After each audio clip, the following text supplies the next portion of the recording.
Nama saya Leli Rahmawati Dewi.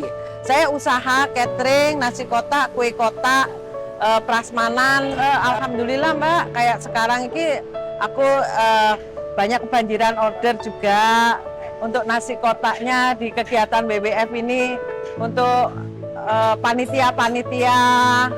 Banyak sekali pokoknya orderannya, alhamdulillah, bersyukurlah.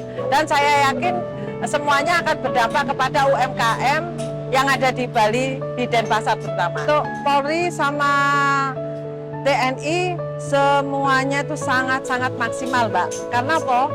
Karena terbukti sekarang itu pakai tamu loh, Mbak. Tamu domestik maupun luar negeri itu pakai banget pokoknya, wis. Sangat berpengaruh sekali kalau untuk usaha, sangat pengaruh sekali.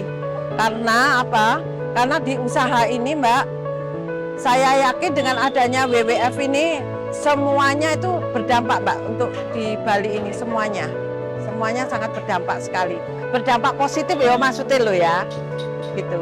Saya mengapresiasikan untuk TNI maupun untuk Polri, sangat luar biasa persiapannya, kesigapannya. Matur suksema untuk TNI maupun Polri, sangat luar biasa. Ya, terima kasih.